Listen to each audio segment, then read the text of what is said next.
अस्सलाम वालेकुम। सेशन 2 है और हम लेक्चर 5 का और हम इलेक्ट्रोस्टैटिक प्रेसिपिटेटर्स के बारे में पढ़ रहे हैं। और लास्ट सेशन में हमने स्लाइड 18 पे एंड किया था। तो अभी हम इनके जो एडवांटेजेस हैं और डिसएडवांटेजेस उनके बारे में ज़रा तफसीलन देखते हैं।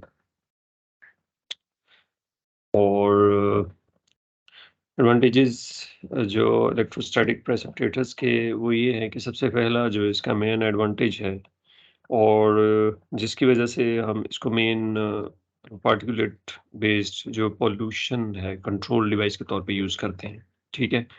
वो ये है कि इसकी एफिशिएंसी बहुत हाई है और आप देखें कि एवरेज इसकी जो रिमूवल एफिशिएंसी है वो 99.5 है, ठीक? और मज़ीद जो बेहतर है वो 99.9 है। इससे बेहतर भी ये मीन्स कि 100% भी रिमूव हो सकता है, लेकिन उसके लिए फिर पॉइंट 99.9 से जब आप ऊपर जाएँगे तो उसमें कॉस्ट जो है वो फिर ज़्यादा इन्वॉल्व हो जाती है, ठीक?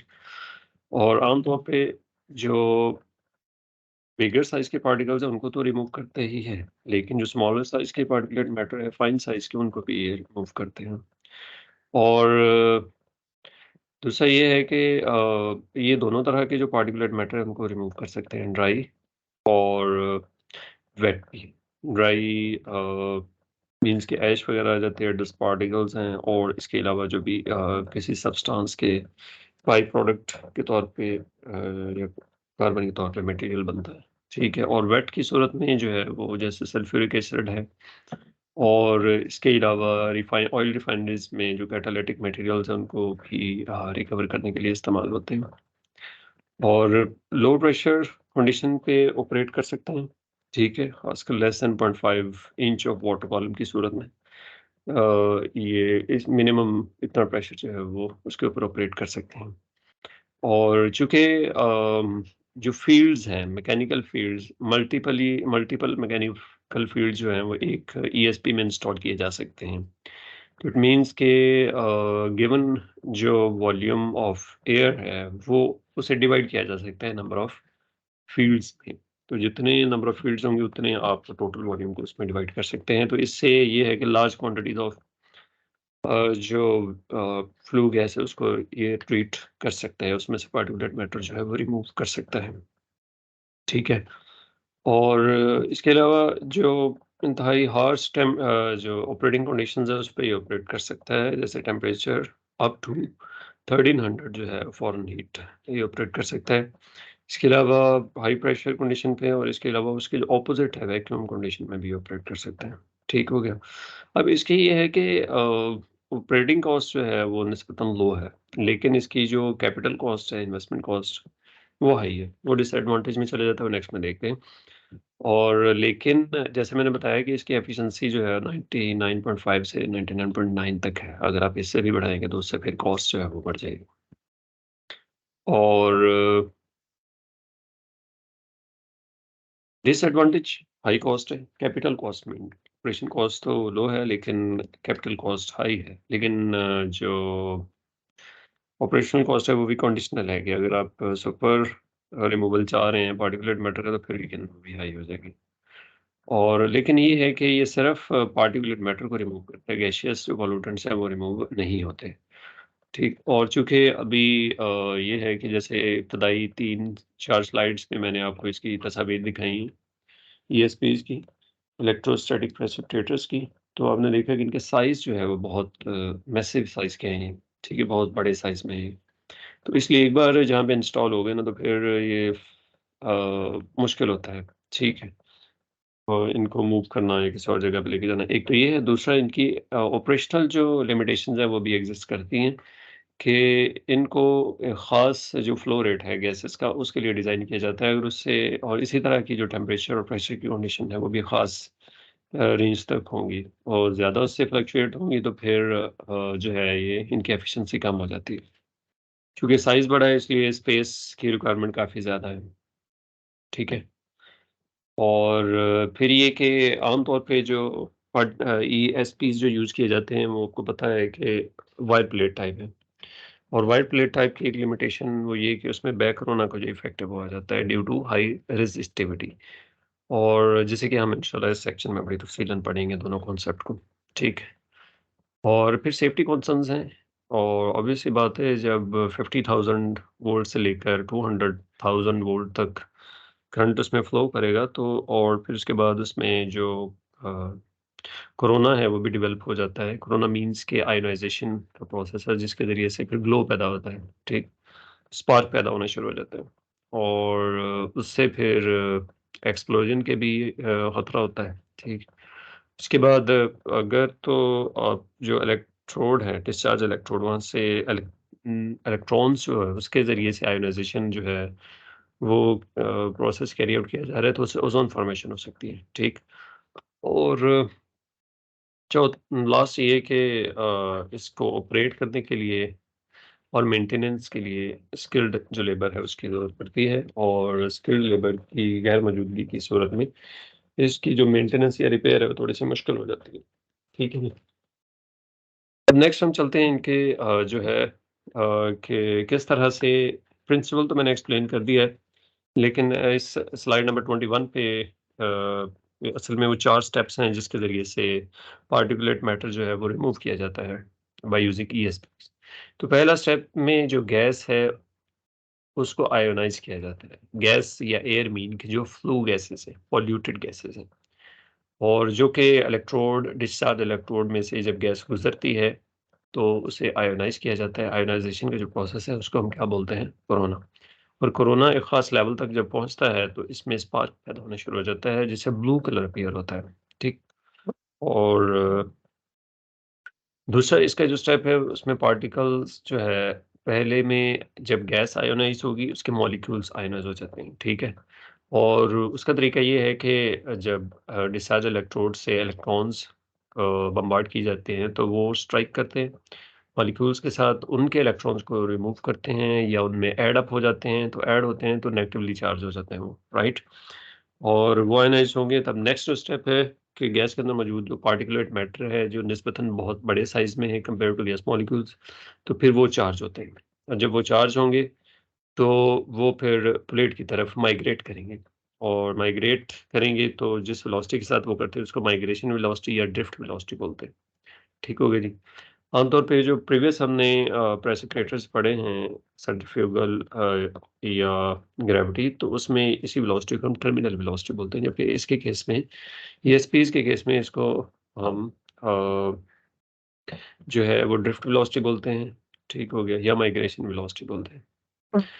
और थर्ड स्टेप पे पार्टिकल्स जो डिपॉज़िट होते हैं माइग्रेशन के बाद प्लेट्स के ऊपर जो इलेक्ट्रोड्स है उसके ऊपर, तो वहाँ से फिर उनको रिमूव किया जाता है और वहाँ पे एक्युमुलेट होते हैं और फोर्थ स्टेप पे उनको रिमूव किया जाता है बाय वॉशिंग और नॉकिंग, ठीक? और अब इनको ये जो चारों स्टेप्स हैं, इनको बारी-बारी हम तफ़सीलन देखते हैं जी, ठीक है? पहला स्टेप जो है गैस आयोनाइज़ेशन का या कोरोना का जो स्टेप है, इसमें आम तौर पे अ, जो इलेक्ट्रॉन्स हैं, वो बम्बार्ड किए जाते हैं, डिस्चार्ज किए जाते हैं डिस्चार्ज इलेक्ट्रोड से और उसके लिए जो है आम तौर पे वायर्स यूज़ की जाती हैं, ठीक है? या अगर प्लेट टाइप है ईएसपी तो उसमें प्लेट्स के जो एजेस होते हैं, वहाँ पे नीडल्स इंस्टॉल होती हैं, जहाँ से फिर इलेक्ट्रॉन्स जो है वो बम्बार्ड किए जाते हैं, ठीक हो गया? और वो इलेक्ट्रॉन्स हाई स्पीड के साथ हाई रेट होता है उनका, वो एयर स्ट्रीम में से गुज़रते हैं, मीन्स के पॉल्यूटेड एयर में से या गैसेज़ में से और गैस मॉलिक्यूल्स जो है उनको आयोनाइज़ कर देते हैं, नेगेटिवली चार्ज कर देते हैं, ठीक? और इस प्रोसेस के दौरान जो है वो आयोनाइज़ेशन होती है, आयोनाइज़ेशन मीन के वैसे नेचुरली जो एयर एग्ज़िस्ट कर रही है या गैसेज़ हैं वो अ, न्यूट्रल होती हैं, ठीक है? या इंसुलेटर होती हैं। और लेकिन जब उसमें से इलेक्ट्रॉन्स हाई रेट के ऊपर बम्बार्डमेंट की जाती है, तो इलेक्ट्रिकल डिके होता है गैस का और उसके नतीजे में जो गैस है वो या पॉल्यूटेड गैसेज़ या एयर जो है वो कंडक्टर बन जाती है और खुद से आयोनाइज़ हो जाती है।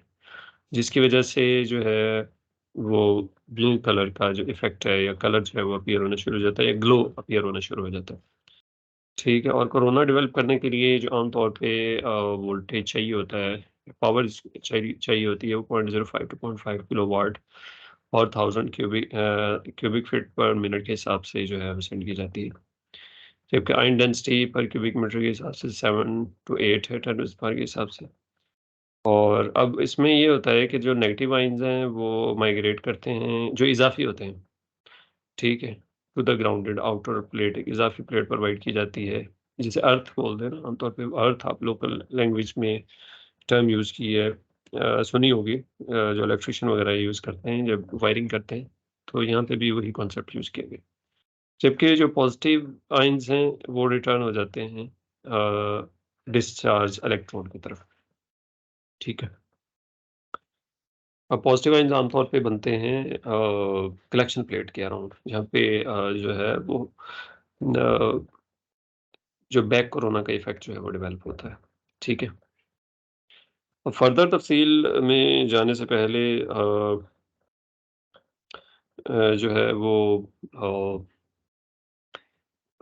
जो ईएफएस है, सॉरी ईएफएस बोल रहा हूँ, ईएसपी, इलेक्ट्रोस्टैटिक प्रेसिपिटेटर्स, इनके कुछ सेक्शंस हैं या इनके कुछ पार्ट्स हैं, वो मैं इसको एक्सप्लेन कर देता हूँ। और वो टर्मिनोलॉजीज़ हम यहाँ पे फ्रीक्वेंटली यूज़ करेंगे आगे। सबसे पहली जो है वो टर्म मैकेनिकल फ़ील्ड है। मैकेनिकल फ़ील्ड जो है वो 2 प्लेट्स और उनके साथ जो कि कलेक्शन प्लेट्स हैं, और उसके साथ वायर्स हैं जो कि डिस्चार्ज इलेक्ट्रोड के तौर पे काम करते हैं। और इस फ़िगर में आप ब्राउन कलर में ऊपर और नीचे ये 2 प्लेट्स देख सकते हैं। और दरमियान में ये जहाँ पे बड़ा नेगेटिव चार्ज के सर्कल्स बने हुए हैं, यहाँ पे इलेक्ट्रोड है, जिसको हम डिस्चार्ज इलेक्ट्रोड बोलते हैं, ये वायर्स हैं, ठीक? और आप देखें कि बाकी और भी जो बहुत सारी इन्फॉर्मेशन यहाँ पे दी गई है, लेकिन मैं जो चीज़ बताना चाह रहा हूँ कि ये जो एक अरेंजमेंट है, one set of plate plus जो मीन्स के कलेक्शन प्लेट्स या collection electrodes plus discharge electrode, इसको हम बोलते हैं मैकेनिकल फील्ड, ठीक है? या सिंपली इसे फील्ड भी बोलते हैं। और आप देखें कि इनकी जो डायरेक्शन है वो गैस के जो फ्लो है उसकी पैरेलल है, राइट? अब मैकेनिकल फील्ड्स जब एक से ज़्यादा मिलें, जैसे कि इसी फिगर को मैंने 3 टाइम्स यहाँ पे प्लॉट किया है, ताकि आप लोग देख सकें कि फील्ड जो है, नेक्स्ट जो है फील्ड के बाद जो है वो सेक्शन है। सेक्शन जो है वो कह सकते हैं कि सेट है फील्ड्स का। जब इसी तरह की जो प्लेट्स मीन्स के कलेक्शन प्लेट्स या कलेक्शन इलेक्ट्रोड्स और डिस्चार्ज इलेक्ट्रोड की सीरीज में अरेंजमेंट होगी एक से ज़्यादा, तो उनको मल्टीपल जो फील्ड्स होंगे, उनको हम सेक्शंस बोलेंगे। और आप देखें कि यहाँ पे 3 फील्ड्स हैं और तीनों मिलके एक सेक्शन बना रहे हैं, ठीक हो गया? अब नेक्स्ट है सब सेक्शन, या इसे बस सेक्शन बोलते हैं। ये वही मैकेनिकल फील्ड है, just to recall the concept, or because it is more linked with these two head terminologies, means bus section and ducts. अब देखें कि जो मैकेनिकल फील्ड है वो तो मैं एक्सप्लेन कर चुका हूँ कि सिंगल जो एक प्लेट, 2 प्लेट और जो इलेक्ट्रोड्स हैं उनका जो एक मैकेनिज्म है, प्लेट मीन के कलेक्शन प्लेट और डिस्चार्ज इलेक्ट्रोड, या कलेक्शन इलेक्ट्रोड और डिस्चार्ज इलेक्ट्रोड जो वायर है, इनका जो एक कॉम्बिनेशन है, इसको मैकेनिकल फील्ड बोलते हैं।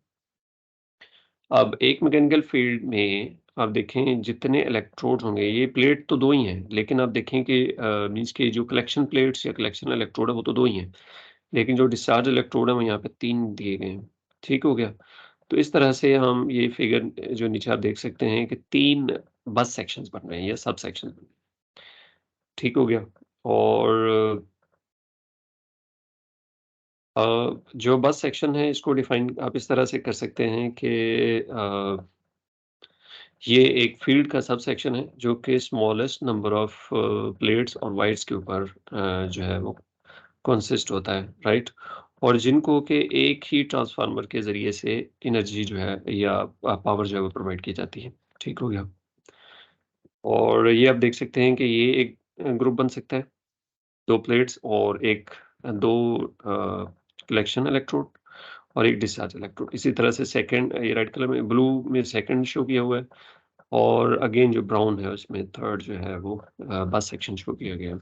तो यहाँ पे एक ही फ़ील्ड के अंदर 3 बस सेक्शंस हैं।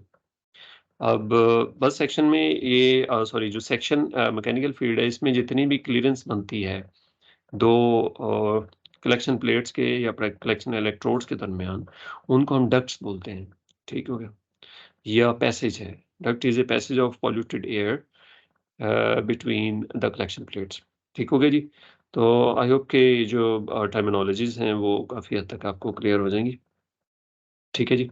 अब नेक्स्ट जो है कुछ इक्वेशंस वगैरह हैं यहाँ पे इन्वॉल्व, उनको हम देखते हैं। और अब देखें कि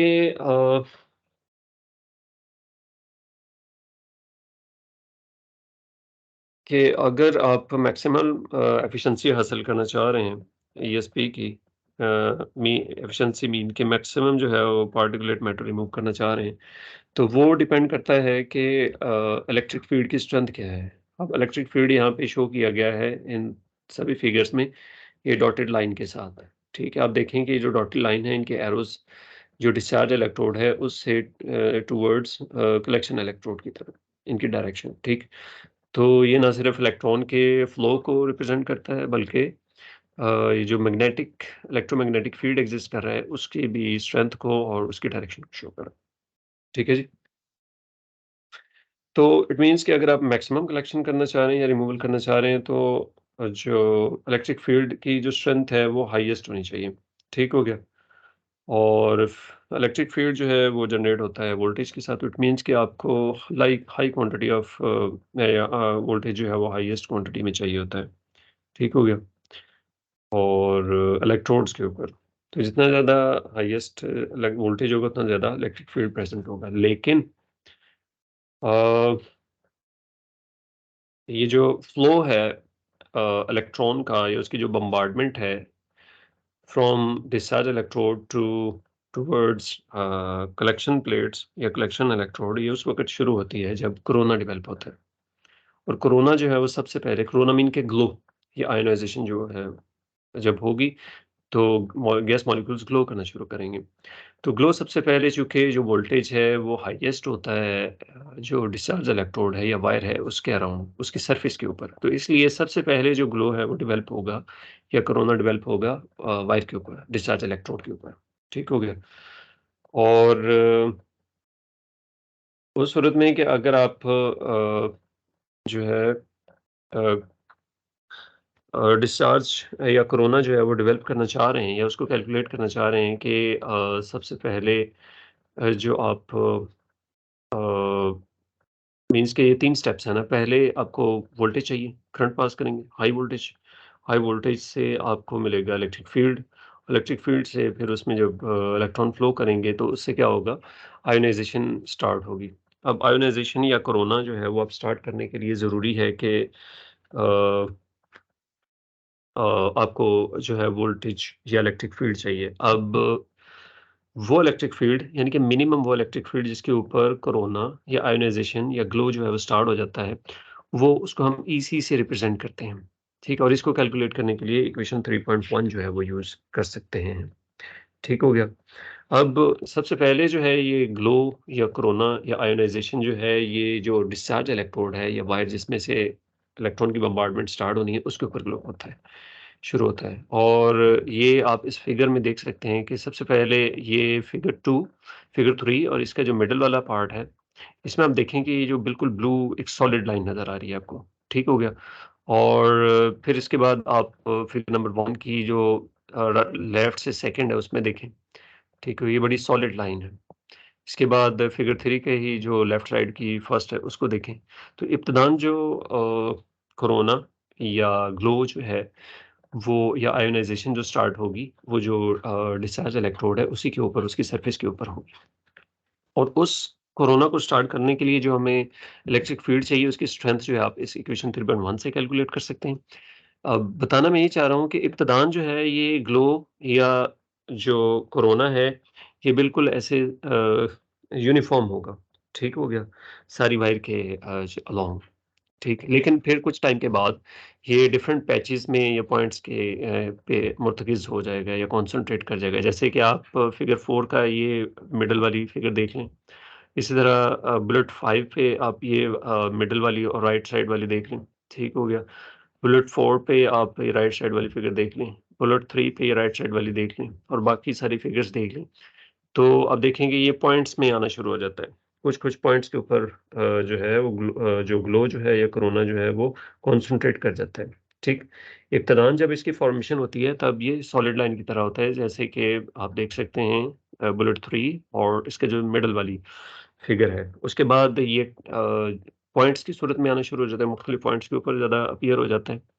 ठीक है, जैसे बुलेट 3 राइट साइड और बुलेट 4 राइट साइड और बुलेट 5 राइट साइड की ये तीनों फिगर्स देख लें या मिडल वाली देख लें बुलेट 5 की। इनको हम बोलते हैं टफ्ट लाइक अपीयरेंस, ठीक है जी। और अ, अब आप देखें कि ये जो टफ्ट लाइक अपीयरेंस जो है, इस तरह का जो कोरोना है, जो ग्लो है, ये डेवलप करने के लिए या कोरोना की फ़ॉर्मेशन के लिए पहले हम देख चुके हैं कि कितना उसके लिए इलेक्ट्रिक फ़ील्ड चाहिए। अब ये इलेक्ट्रिक फ़ील्ड जिससे कि कोरोना स्टार्ट होता है, उसे जनरेट करने के लिए जो वोल्टेज चाहिए वो आप इक्वेशन 3.2 से कैलकुलेट कर सकते हैं। ठीक हो गया? ये ऑनसेट का मतलब है शुरुआत।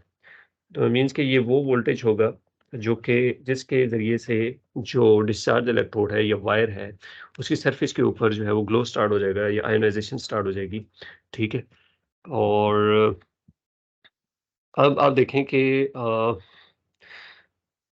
ये जो कोरोना ग्लो रीजन है या जहाँ पे कोरोना स्टार्ट होता है, वहाँ पे जो इलेक्ट्रिक फील्ड की स्ट्रेंथ है वो मैक्स नियर टू 10 किलोवोल्ट पर सेंटीमीटर के हिसाब से हो सकती है।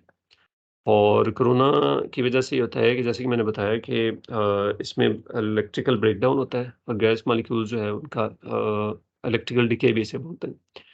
और ये चीज़ें मैं आपको बता चुका हूँ कि गैस इंसुलेटर से कंडक्टर में कन्वर्ट हो जाती है। ठीक हो गया?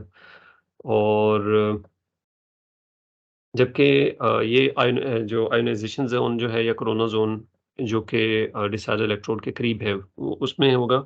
जबकि दूसरा रीजन जिसमें कलेक्शन इलेक्ट्रोड्स इंस्टॉल हैं, ये आउटसाइड कोरोना जो ग्लो रीजन है वो उसमें आ जाता है। ठीक हो गया? और उसमें ये होगा कि जो इज़ाफ़ी इलेक्ट्रॉन्स होंगे, जो कि गैस मॉलिक्यूल्स से पिक कर चुके होंगे, तो उसकी वज़ह से नेगेटिव जो है वो चार्ज उनके ऊपर आ जाता है। ठीक हो गया? और जिसकी वजह से जो पार्टिकल्स हैं वो नेगेटिव चार्ज की वजह से वो प्लेट्स की तरफ मूव करना शुरू कर देते हैं। अब पार्टिकल साइज़ के हिसाब से कि कितना जो है वो चार्ज उसके ऊपर आएगा, वो आप ये हाइलाइट में देख सकते हैं कि 1 माइक्रोमीटर पार्टिकल जो है, तकरीबन उसके ऊपर 300 नेगेटिव चार्जेस जो है या इलेक्ट्रॉन्स डिपॉज़िट होते हैं। ठीक हो गया? और इसी तरह अगर इसका साइज़ जो मज़ीद बढ़ जाए, तो उस हिसाब से जो है उसके ऊपर जो चार्ज है, वो मज़ीद बढ़ता जाता है। ठीक हो गया? अब नेक्स्ट ये है कि जो स्ट्रॉन्गेस्ट इलेक्ट्रिक फील्ड लाइन जो डिस्चार्ज इलेक्ट्रोड है उसके ऊपर डेवलप हो सकता है। प्रीवियस जो इक्वेशन 3.1 थी, वो असल में वो इलेक्ट्रिक फील्ड है या उसकी स्ट्रेंथ है जो कोरोना स्टार्ट करने के लिए चाहिए, आयोनाइज़ेशन स्टार्ट करने के लिए चाहिए और उसके लिए जो वोल्टेज चाहिए वो इक्वेशन 3.2 है। और इसके बाद अ, अब इसके लिए जो करंट है वो जो वोल्टेज है उसके जो करंट है उसकी जो डेंसिटी चाहिए कोरोना स्टार्ट करने के लिए वो इक्वेशन 3.3 जो है वो उसके ज़रिए से कैलकुलेट कर सकते हैं, जिसे मैक्सिमम करंट डेंसिटी बोलते हैं और एम्पेयर पर पर मीटर या पर स्क्वायर सेंटीमीटर में इसे कैलकुलेट करते हैं। ठीक हो गया? अब जैसे ही ग्लो स्टार्ट होता है तो जो इलेक्ट्रिक फील्ड है वो फिर उसकी स्ट्रेंथ बढ़ना शुरू हो जाती है और वो एक मैक्सिमम लेवल तक पहुँचती है। ये मैं सिर्फ़ अभी सरफेस की बात कर रहा हूँ डिस्चार्ज इलेक्ट्रोड की। तो वो मैक्सिमम किस लेवल तक जाएगी वो उसे आप कैलकुलेट कर सकते हैं E max equal to V over L. फिर वी जो है वो अप्लाइड वोल्टेज है और एल जो है वो डिस्टेंस है between discharge electrode and collection electrode. ठीक हो गया जी? और नेक्स्ट ये है कि अब जब जो डिस्चार्ज इलेक्ट्रोड है, उसकी सरफेस के ऊपर आयनाइज़ेशन स्टार्ट हो गई है, तो फिर इलेक्ट्रॉन जो है ऐसा-ऐसा मूव करना शुरू करते हैं टुवर्ड्स कलेक्शन प्लेट्स। ठीक हो गया? और जैसे-जैसे वो आगे मूव करेंगे तो इलेक्ट्रिक फील्ड वहाँ पे डेवलप होना शुरू हो जाएगा। ठीक? अब उस इलेक्ट्रिक फील्ड की जो स्ट्रेंथ है, उसे आप कैलकुलेट करने के लिए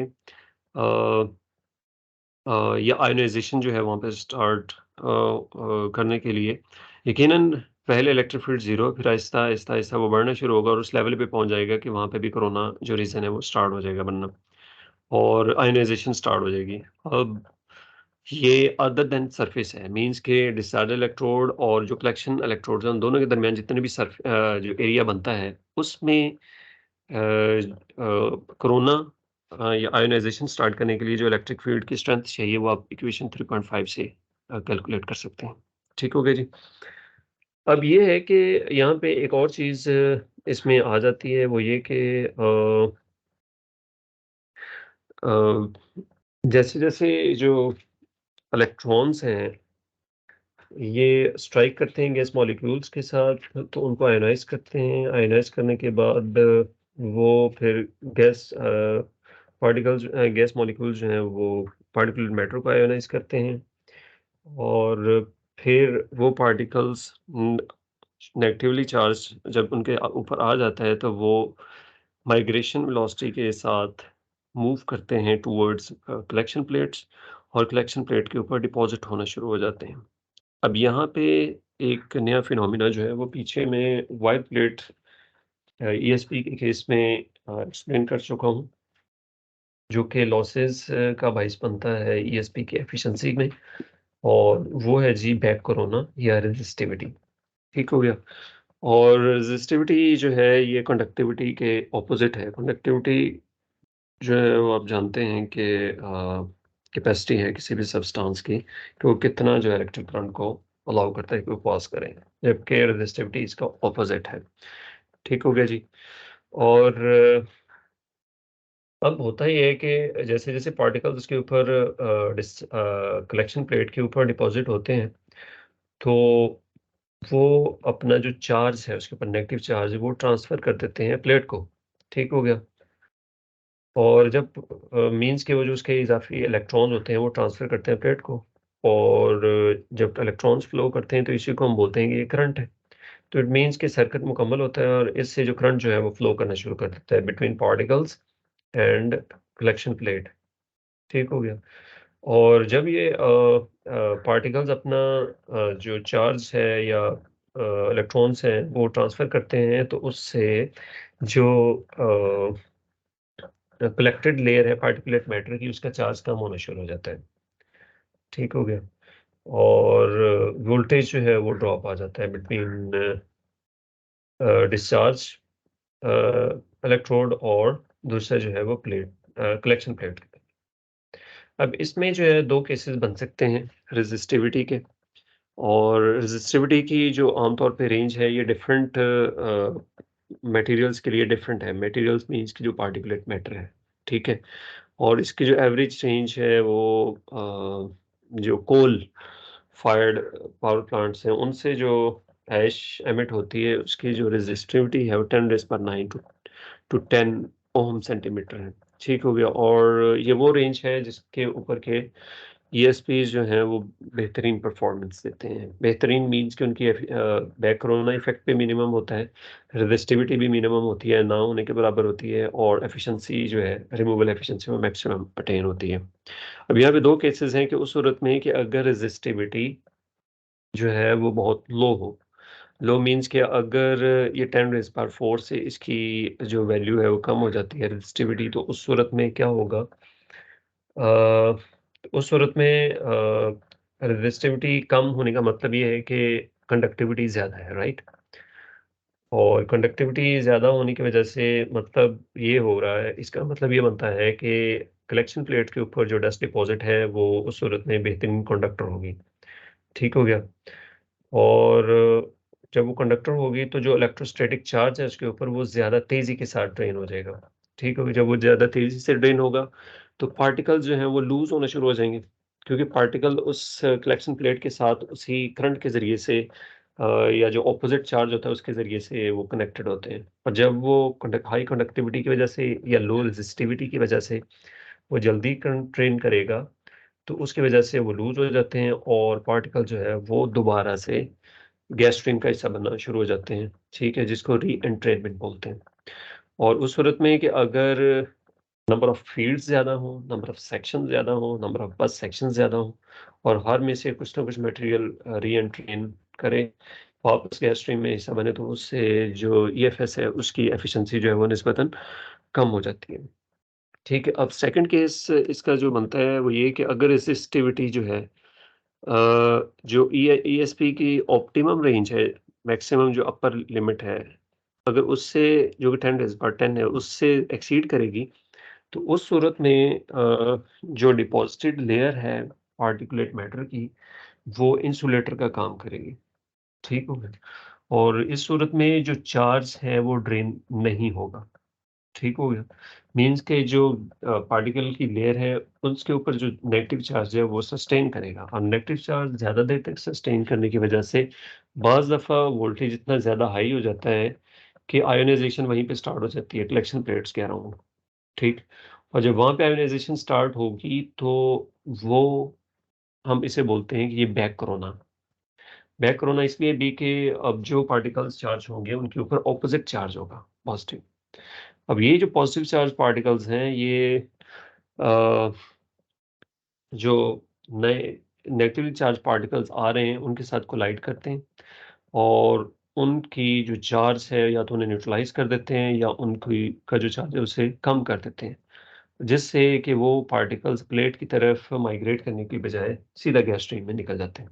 तो इससे जो ओवरऑल जो है वो एफिशिएंसी जो अफ़ेक्ट होती है। अब यहाँ पे अगर आप रेज़िस्टिविटी कैलकुलेट करना चाहते हैं, तो इसका रेज़िस्टिविटी को P से रिप्रेज़ेंट करते हैं और ये R, A और L के इक्वल है। इनकी जो डेफ़िनेशंस हैं, R रेज़िस्टेंस है और ओम में एरिया है नॉर्मल टू द फ्लो से स्क्वायर सेंटीमीटर में है और L जो पाथ लेंथ है, ठीक हो गया? वोल्टेज और को V से रिप्रेज़ेंट करते हैं और I जो करंट के ज़रिए से, बाकी जो प्लेट की डायमेंशंस हैं, वो रिप्रेज़ेंट की गई हैं फिगर 5.5 में, ठीक। अब ये जो मैं बैक कोरोना के बारे में बता रहा था कि अगर रेज़िस्टिविटी बहुत ज़्यादा होगी, तो लेयर जो डिपॉज़िटेड लेयर इंसुलेट हो जाएगी और इंसुलेट होने की वजह से जो चार्ज उसके ऊपर रिटेन करेगा और बहुत ज़्यादा चार्ज होने की वजह से या रेज़िस्टिविटी की वैल्यू जो है वो जब राइज़ करेगी 10 रेज़ पावर 10 से, तो उस सूरत में जो है वो बैक कोरोना का इफ़ेक्ट आ जाता है। ठीक है? और स्पार्किंग होती है और ये चीज़ मैं एक्सप्लेन कर चुका हूँ, ठीक है? और ये जो बैक कोरोना की वजह से उस सूरत में जब स्पार्किंग वहाँ पे स्टार्ट होती है और बैक कोरोना इफ़ेक्ट होता है वहाँ पे डेवलप, तो उस वक़्त जो फ़ील्ड की इलेक्ट्रिक फ़ील्ड की जो स्ट्रेंथ है वो कैलकुलेट कर सकते हैं आप इस इक्वेशन 3.6 से। ठीक है जी? और ये कुछ फ़र्दर डिटेल है रेज़िस्टिविटी की। इसकी optimum range 10 raise power 4 to 10 raise power 10 है और एटलीस्ट जो है ये 10 रेज़ पावर 11 से कम होनी चाहिए। ठीक है? इससे ज़्यादा होगी तो कोरोना इफ़ेक्ट जो है वो डेवलप होता है। ठीक हो गया? और ये पार्टिकल रेज़िस्टिविटी जो है ये फिर वेलोसिटी को अफ़ेक्ट करती है बैक कोरोना की वज़ह से और माइग्रेशन वेलोसिटी या ड्रिफ्ट वेलोसिटी वो क्या हो जाती है, वो कम हो जाती है। और ये रेज़िस्टिविटी जो है अगर इसको एडजस्ट करना हो, तो इसके लिए टेम्परेचर और जो एनवायरमेंटल कंडीशंस है, टेम्परेचर, रिलेटिव ह्यूमिडिटी उसको भी आप एडजस्ट कर सकते हैं। ठीक हो गया? और प्रेशर अपना जो केमिकल कंपोज़िशन है गैस की या उसके पार्टिकल्स की जो कंपोज़िशन है वो भी रेज़िस्टिविटी को अफ़ेक्ट करती है। ठीक है? जैसे जो कोल की जो फ्लाई ऐश है उसकी रेज़िस्टिविटी आमतौर पे ज़्यादा होती है और बैक कोरोना इफ़ेक्ट जो है उसी की वज़ह से होता है। ठीक हो गया? अब आप देखें कि जो इलेक्ट्रोस्टैटिक प्रेसिपिटेटर्स हैं उनकी जो ऑप्टिमम रेंज है वर्किंग की वो तकरीबन 250 से लेकर 350 फ़ारेनहीट तक है। लेकिन यही वो रीजन है जिसमें जो है वो रेज़िस्टिविटी हाई होती है। ठीक हो गया? और उसकी वजह ये है कि अगर टेम्परेचर इससे लो होगा तो उससे अगर तो आप जो इलेक्ट्रोस्टैटिक प्रेसिपिटेटर जो है वो सल्फ्यूरिक एसिड को रिमूव करने के लिए इस्तेमाल हो रहा है गैस स्ट्रीम में से, तो वो सल्फ्यूरिक एसिड कंडेंस हो जाता है, ठीक है? और अगर टेम्परेचर 350 से ज़्यादा होगा तो उससे हीट लॉसेस होना शुरू हो जाते हैं, ठीक हो गया? अब इसके कुछ सॉल्यूशंस हैं और जैसे कि सल्फर ट्राइऑक्साइड ऐड कर सकते हैं और अमोनियम सॉल्ट ऐड कर सकते हैं, वाटर ऐड किया जा सकता है, ये उस सूरत में कि जब आप सल्फ्यूरिक एसिड रिमूव कर रहे हैं, ठीक हो गया? और और इससे कुछ हद तक उसकी जो रेज़िस्टिविटी है वो कंट्रोल हो जाती है और एफिशिएंसी जो है बढ़ जाती है। अब जैसे कि मैंने बताया कि रेज़िस्टिविटी को टेम्परेचर और जो अदर कंडीशंस हैं वो अफ़ेक्ट करती हैं, बल्कि जो फ्यूल है उसकी कंपोज़िशन में सल्फ़र कितना है वो भी अफ़ेक्ट करते हैं, और नेक्स्ट में हम देखते हैं। ठीक हो गया? अब लेफ्ट में यहाँ पे जो फ़िगर 5.7 है, उसमें आप पार्ट ए देखें, फ़िगर ए 5.7 की, तो सल्फ़र कंटेंट आप देखें कि हॉरिज़ॉन्टल एक्सिस पे और वर्टिकल एक्सिस पे रेज़िस्टिविटी है। और जैसे-जैसे सल्फ़र कंटेंट राइज़ करते हैं फ्रॉम लेफ्ट टू राइट 0.5 से 3.5 तक, तो रेज़िस्टिविटी कम होती है, ठीक है? और इसी तरह से आप देखेंगे टेम्परेचर जो है वो डिफ़रेंट अ अ, टेम्परेचर रेंज में कैसे बिहेव करता है, आप देखेंगे सॉरी रेज़िस्टिविटी कैसे बिहेव करती है। हॉरिज़ॉन्टल एक्सिस पे टेम्परेचर है 200 टू 450, जबकि वर्टिकल एक्सिस पे रेज़िस्टिविटी है।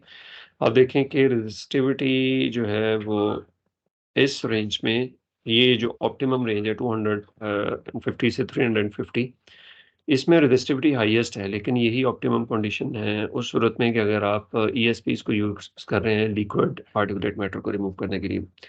अब रेज़िस्टिविटी अगर ज़्यादा होगी तो वो भी फिर अफ़ेक्ट करती है माइग्रेशन वेलोसिटी को, या इसको हम ड्रिफ्ट वेलोसिटी भी बोलते हैं, ठीक है?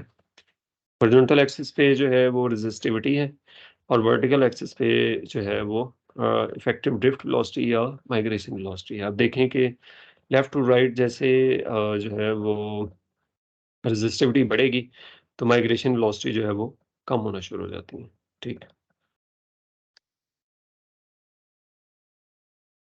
अब यहाँ तक था स्टेप 1। स्टेप 2 जो है जिसमें कि हम ये पढ़ रहे थे आयोनाइज़ेशन ऑफ गैस पार्टिकल्स और या गैस मॉलिक्यूल्स। अब जो नेक्स्ट स्टेप है उसमें जो गैस मॉलिक्यूल्स आयोनाइज़ हो चुके हैं और जो फ्री इलेक्ट्रॉन्स मौजूद हैं, बॉम्बार्डमेंट जिनकी की गई है और जिनके ज़रिए से गैस मॉलिक्यूल्स को आयोनाइज़ किया गया था। अब उनके ज़रिए से अब नेक्स्ट जो है, जो पार्टिकल्स हैं, पार्टिकुलेट मैटर गैस स्ट्रीम के अंदर वो चार्ज होते हैं। ठीक हो गया? और जो पार्टिकल्स हैं वो चार्ज इलेक्ट्रॉन्स को अब्ज़ॉर्ब करते हैं या गैस मॉलिक्यूल्स को अब्ज़ॉर्ब करते हैं। और जैसे पिछली स्लाइड में मैंने आपको बताया कि 1 माइक्रोमीटर साइड का जो एक पार्टिकल है वो 300 मॉलिक्यूल्स या इलेक्ट्रॉन जो है उनको अब्ज़ॉर्ब करता है या आयन्स को अब्ज़ॉर्ब करता है, ठीक? और जैसे-जैसे साइज़ बढ़ेगा तो ये नंबर ऑफ जो आयन्स की रिक्वायरमेंट है वो बहुत बढ़ जाती है। ठीक हो गया। अब चार्जिंग के लिए 2 मैकेनिज़्म जो है या प्रिंसिपल मैकेनिज़्म जो है वो यूज़ किए जाते हैं। एक इंड्यूस्ड है और दूसरा डेवलप्ड दूसरा जो वो खुद से उसे डेवलप किया जाता है। एक डिफ्यूजन है और दूसरा फील्ड चार्जिंग के ज़रिए से। ठीक हो गया जी।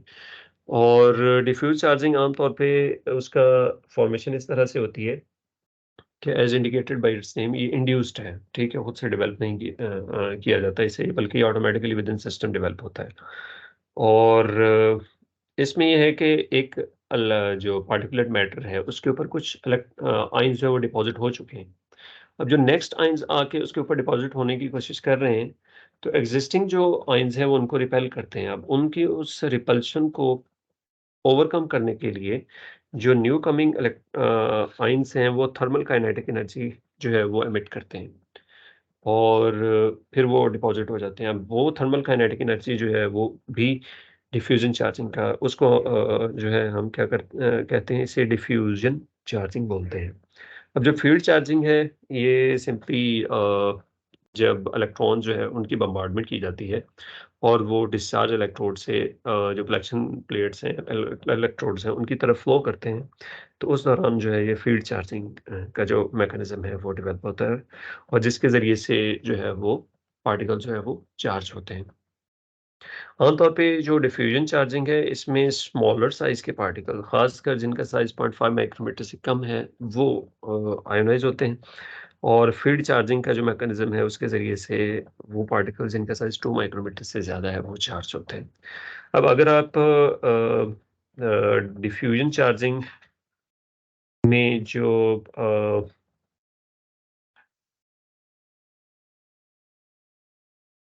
उस चार्ज की जो कि पार्टिकल के ऊपर आ चुका है इलेक्ट्रॉन्स के डिपॉज़िट होने या आयन्स के डिपॉज़िट होने की वज़ह से उसको कैलकुलेट करना चाहें, तो इक्वेशन 3.7 से आप कैलकुलेट कर सकते हैं, जिसमें इक्वेशन 3.8 में जो है वो डायमेंशनलेस कैरेक्टरिस्टिक्स टाइम है, वो शो किया गया है। और आम तौर पे जो डिफ्यूजन चार्जिंग है ये कांस्टेंट नहीं है, बल्कि कुछ टाइम के बाद अ, जब 3 टू 4 डायमेंशनलेस आमतौर पर टाइम यूनिट्स के बाद डिफ्यूजन चार्जिंग जो है वो कम हो जाती है, ठीक? जबकि अल्टरनेटिवली जो फील्ड चार्जिंग है उसको कैलकुलेट करने के लिए हम 3.9 इक्वेशन जो है वो यूज़ करते हैं और ये पार्टिकुलेट मैटर के ऊपर जो चार्ज फील्ड चार्जिंग के ज़रिए से डिपॉज़िट होगा, उसको कैलकुलेट करने के लिए इस्तेमाल करते हैं, ठीक? और पार्टिकल के ऊपर जब चार्ज या आयन्स जो है वो डिपॉज़िट होने शुरू होते हैं और वो एक उसका चार्ज जो है वो बढ़ता जाता है, ठीक है? उसके ऊपर जो चार्ज है वो बढ़ता जाता है जैसे-जैसे आयन डिपॉज़िट होते हैं और वो उसकी सैचुरेशन पे पहुँच जाता है उस पार्टिकल की डिपेंडिंग अपॉन इट्स साइज़ कि जब उसका जितना भी सरफेस एरिया है वो सारा कवर हो जाता है विद आयन्स।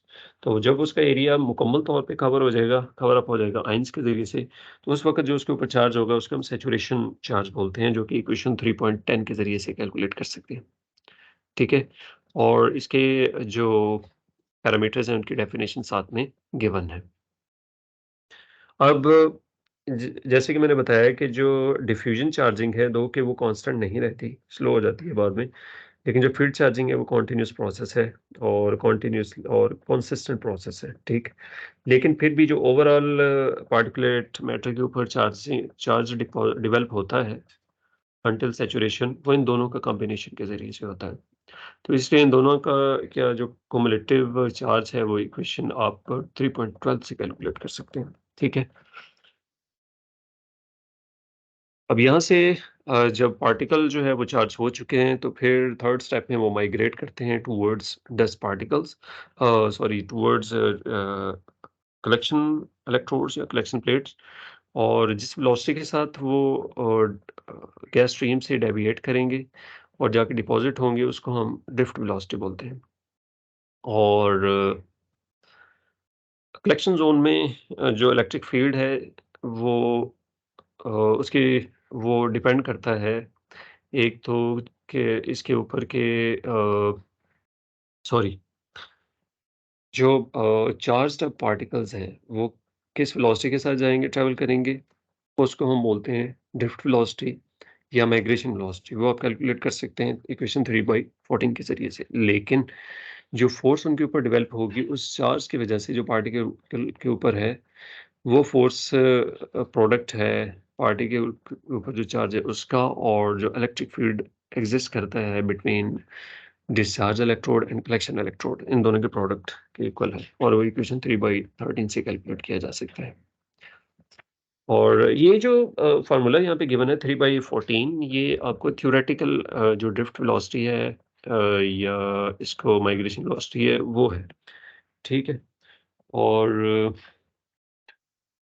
ये जो प्रेशर और टेम्परेचर प्रेशर का इसके ऊपर इफ़ेक्ट नहीं होता, जबकि जो टेम्परेचर है वो अफ़ेक्ट करता है, चूँकि टेम्परेचर गैस विस्कोसिटी को अफ़ेक्ट करता है। और इसके अलावा आप देखें कि इसमें जो इक्वेशन 3/14 है, इसमें ये सी का एक फैक्टर है, जिसे कनिंघम करेक्शन फैक्टर बोलते हैं।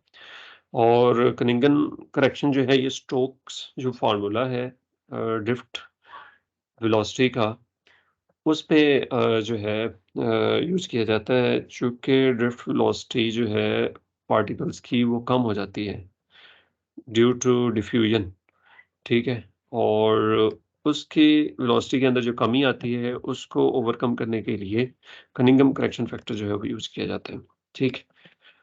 अब जो टेम्परेचर है वो ना सिर्फ़ गैस विस्कोसिटी को अफ़ेक्ट करता है बल्कि कनिंघम जो कोएफ़िशिएंट है उसको भी अफ़ेक्ट करता है, ठीक हो गया? तो इस तरह से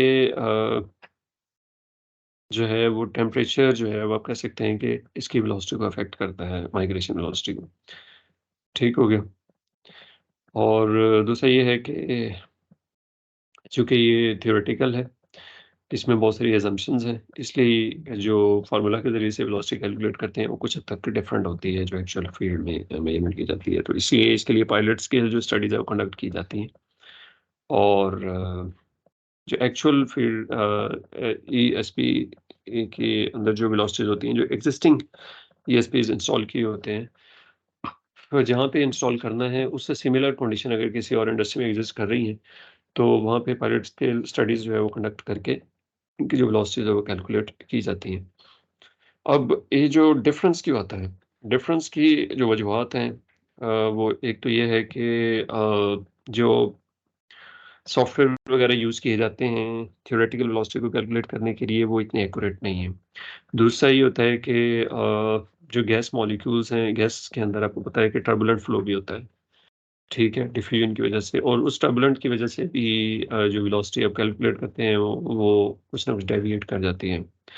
और कुछ जो इनर्शियल इफ़ेक्ट है, जिसको हम ड्रैग फोर्स का इफ़ेक्ट बोलते हैं, उसकी वजह से भी इसके जो कैलकुलेशन की जाती है थ्योरेटिकली, वो उसमें कुछ ना कुछ एरर आ जाता है। ठीक?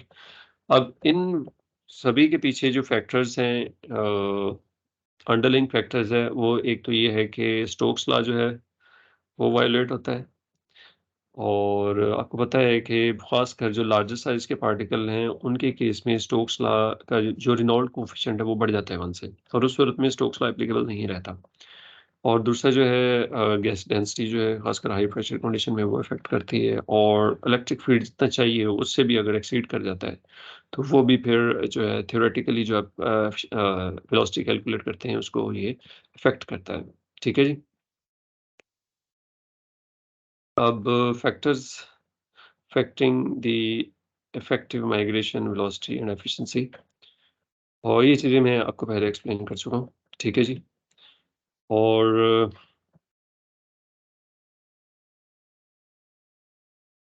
नेक्स्ट इससे जो है, आप अगर ये देखना चाहें कि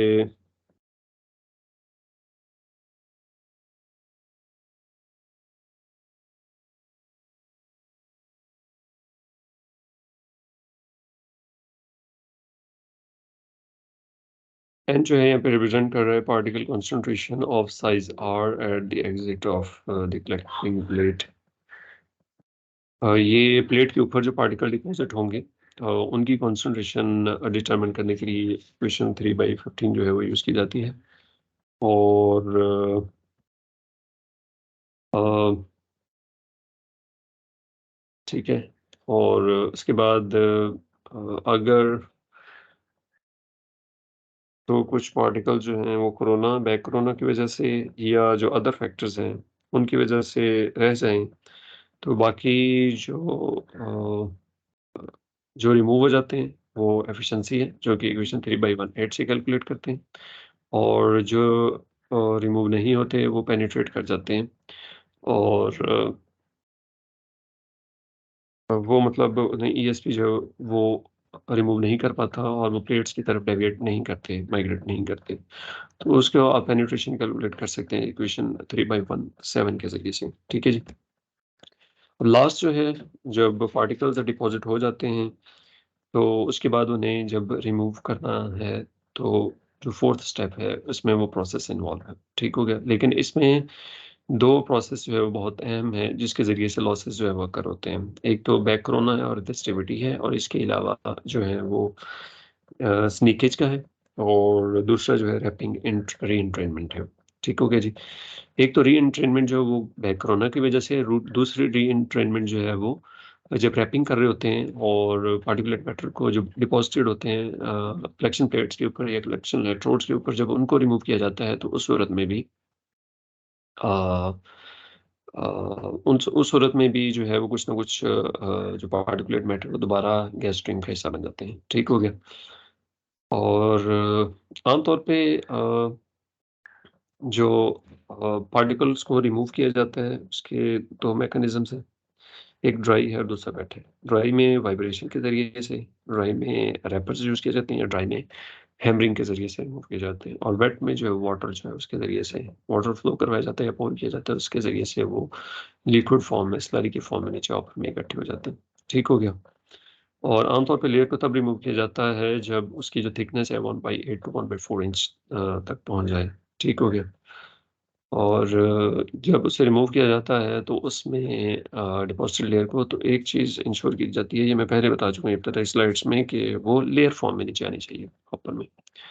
ठीक हो गया? और अगर प्रॉपर्ली क्लीन नहीं करेंगे तो उससे भी जो है वो बैक कोरोना का इफ़ेक्ट जो है वो डेवलप होना शुरू हो जाता है।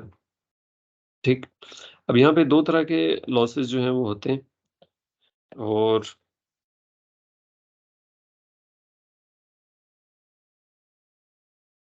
एक तो स्नीकेज है। स्नीकेज की वजह से अ, जो पेनिट्रेशन हो जाती है, मीन्स कि जो पार्टिकल नहीं रिमूव होता। स्नीकेज का मैंने आपको बताया था कि ये बाईपास एक्चुअली फ्लो को रिप्रेजेंट करता है, कि एक तो आम तौर पे सपोज़ ये किया जाता है कि जो पॉल्यूटेड गैसेज़ हैं वो फ़ील्ड में से गुज़रें। जो डक्ट है फ़ील्ड का, मीन्स कि 2 जो कलेक्शन प्लेट्स हैं और उनके दरमियान में से गुज़रें, ताकि उसमें से पार्टिकुलेट मैटर रिमूव किया जा सके। लेकिन कुछ गैस जो है वो उनके जो अदर साइड है वहाँ से रिमूव होती हैं, मूव कर जाती हैं। चूँकि जो केसिंग है ईएसपी की और जो कलेक्शन प्लेट्स हैं उनके दरमियान कुछ क्लीयरेंस होती है।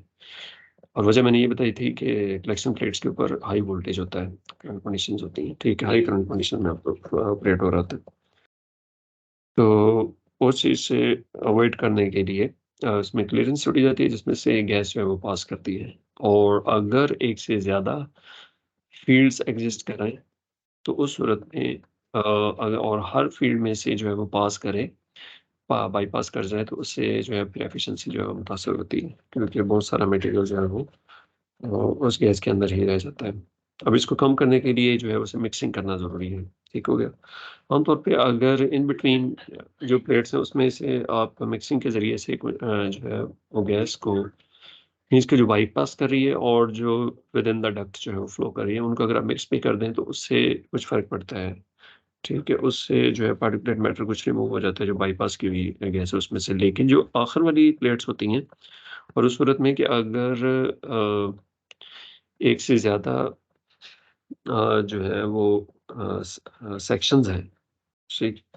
वो इंस्टॉल्ड हैं, तो उस सूरत में फिर जितनी ज़्यादा एंड पे जो प्लेयर्स होंगी, उनसे जितनी भी गैस बाईपास करेगी, वो फिर अनअटेंडेड रह जाएगी, जिससे कि लॉसेस जो हैं वो काफ़ी ज़्यादा, मीन्स कि 12% तक चले जाते हैं। नेक्स्ट जो लॉस होता है, ये इफ़ेक्ट होता है, वो रैपिंग की वजह से होता है। ठीक हो गया? और रैपिंग को की वजह से जो लॉस हो रहा है, उसको कैलकुलेट करने के लिए आप रेशियो कैलकुलेट करते हैं, mass fraction collected from the gas stream. ठीक हो गया? m/m0 इक्वेशन 3/20 जो है वो आप यूज़ कर सकते हैं। ठीक हो गया? और अब ओवरऑल दोनों प्रोसेस के ज़रिए से कितना मटेरियल जो है वो री-एंट्रेन होता है या उसे रिमूव नहीं कर पाते, तो या वो पेनिट्रेट कर जाता है, उसको कैलकुलेट करने के लिए इक्वेशन 3/21 आप यूज़ कर सकते हैं, या इसको मॉडिफ़ाई करके इक्वेशन 3/22 है, वो आप लिटरेचर में से पढ़ सकते हैं।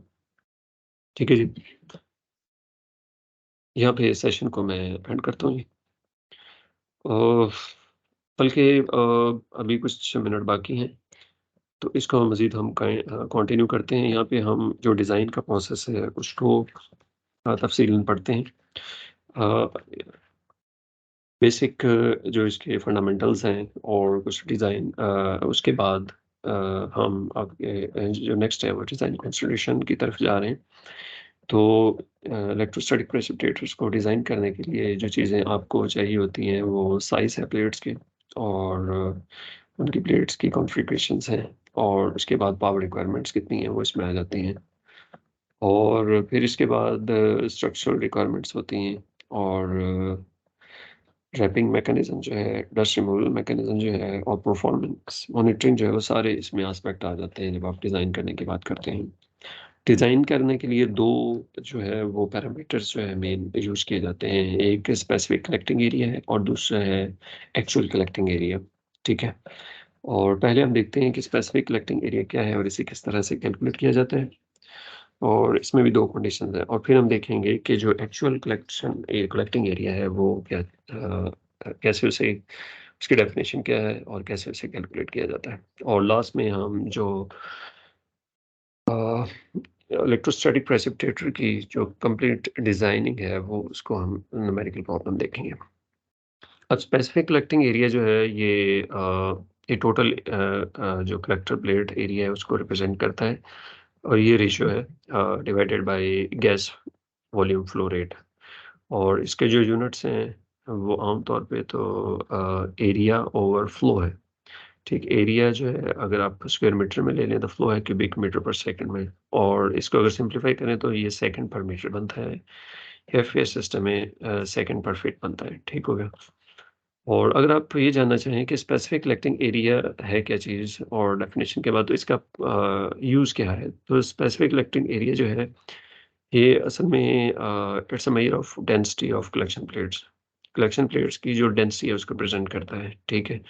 और ये कंपैरिज़न के लिए इस्तेमाल होता है। डिफरेंट जो कॉन्फ़िगरेशंस के इलेक्ट्रोस्टैटिक प्रेसिपिटेटर्स हैं, उनका कंपैरिज़न करने के लिए कि उनमें कौन-सा ज़्यादा फ़ाल है या बेहतर है, ठीक है? और स्पेसिफिक कलेक्शन एरिया को कैलकुलेट करने के लिए इक्वेशन जो 3.17 है, उसी को यूज़ किया जाता है। और उसमें आप देखें कि एससीए यहाँ पे स्पेसिफिक कलेक्टिंग एरिया को रिप्रेजेंट कर रही है और जो पी है ये पेनिट्रेशन को रिप्रेजेंट कर रही है और जो डब्ल्यूई है ये असल में वेलोसिटी है, माइग्रेशन वेलोसिटी या ड्रिफ्ट वेलोसिटी। उस सूरत में कि अगर आपको ये माइग्रेशन वेलोसिटी गिवन है तो फिर स्पेसिफिक कलेक्शन एरिया कैलकुलेट करना बहुत आसान है, ठीक है? और उसके लिए फिर आपने टेबल 3.2, 3.3 और 3.4 जो है इनको यूज़ करते हुए आप स्पेसिफिक कलेक्टिंग एरिया जो है कैलकुलेट कर सकते हैं for flat wire, wet wall and flat plate ESPs. ठीक हो गया? देखिए टेबल 3.2 जो है इसमें डिफरेंट जो पार्टिकल है मटेरियल जो गैस स्ट्रीम के अंदर मौजूद है, उसका हर 2 कंडीशन के लिए कोरोना, बैक कोरोना और विदाउट बैक कोरोना कंडीशन के लिए डिफरेंट एफिशिएंसीज़ के ऊपर जो है वो वेलोसिटीज़ गिवन है जिसके साथ वो फ्लो करता है और पार्टिकुलेट मैटर जो है गैस स्ट्रीम के साथ फ्लो करेगा और जो ईएसपीज़ हैं उनकी एफिशिएंसी जो है वो मैक्सिमम होती है। अब इसी चीज़ को प्रैक्टिस करने के लिए एग्ज़ाम्पल है जी, हमने यहाँ पे स्पेसिफिक एरिया कैलकुलेट करना है, जबकि जो प्रेसिपिटेटर है वो वाई प्लेट टाइप है, जिसमें जो फ्लो है वो 20,000 है क्यूबिक मीटर पर मिनट, ठीक है? और ये सीमेंट किलन से आ रहा है और कलेक्शन एफिशिएंसी जो है वो 99% है, जबकि बैक कोरोना जो है वो नहीं है, ठीक है जी? अब हमने सबसे पहले जो है इक्वेशन 3.18 यूज़ करेंगे और उसके ज़रिए से हम जो पेनिट्रेशन है वो कैलकुलेट करेंगे। एफिशिएंसी चूँकि 99% है और हमारे पास ये इक्वेशन गिवन है। इसके ज़रिए से 0.99 equal to 100 minus into 1 minus B, ठीक है? या इसको फ्रैक्शन में ले जाएँ तो 0.99 इक्वल्स टू 1 माइनस बी। तो ये 1 में से 0.99 माइनस होगा तो हमारे पास पेनिट्रेशन जो है वो 0.01 आएगी, ठीक हो गया? और अब हम टेबल 3.2 यूज़ करेंगे और हमारे पास एफिशिएंसी 99% है और वहाँ से हम देखेंगे कि जो सीमेंट किलन का एग्ज़ॉस्ट हमारे पास आ रहा है, एमिशन या पार्टिकुलेट मैटर है, उसकी एफिशिएंसी उसकी वेलोसिटी कितनी है। यहाँ से पहले देख लें कि सीमेंट किलन है चौथे नंबर पे और कोरोना जो है वो 9 है और एफिशिएंसी 99% है। तो यहाँ पे हमारे पास जो वेलोसिटी आएगी माइग्रेशन वेलोसिटी वो 1.5 सेंटीमीटर पर सेकंड है। ठीक है, यूनिट्स ये टॉप पे दिए गए हैं। और आप देखें कि 1.5 सेंटीमीटर पर सेकंड और स्पेसिफिक कलेक्टिंग एरिया कैलकुलेट करने के लिए इन वैल्यूज़ को पुट कर दें। पेनिट्रेशन 0.01 है और ये जो सेंटीमीटर था इसको मीटर में ले गए। तो हमारे पास जो स्पेसिफिक कलेक्टिंग एरिया है वो 3070.1 सेकंड पर मीटर आ रहा है। ठीक हो गया जी? अब स्पेसिफिक कलेक्टिंग एरिया जो है उस सूरत में कि अगर वेलोसिटी नहीं गिवन, जैसे कि ये टेबल से हमने देख लिया है, उस सूरत में कि अगर कुछ डाटा मिसिंग है हमारे पास नहीं अवेलेबल, तो फिर उसके लिए एक डिटेल्ड प्रोसीजर है और इस डिटेल्ड मेथड में हम असल में व्हाइट जो मेथड है वो यूज़ कर रहे हैं, ठीक है?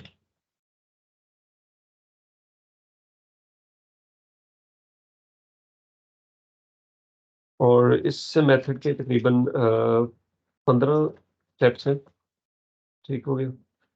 और उन 15 स्टेप्स को हम यूज़ करते हुए स्पेसिफिक कलेक्टिंग जो एरिया है वो कैलकुलेट करते हैं, ठीक है जी? इस सेशन को हम यहाँ पे एंड करते हैं, बाकी जो है वो नेक्स्ट सेशन में इंशाल्लाह देखते हैं। अस्सलाम वालेकुम।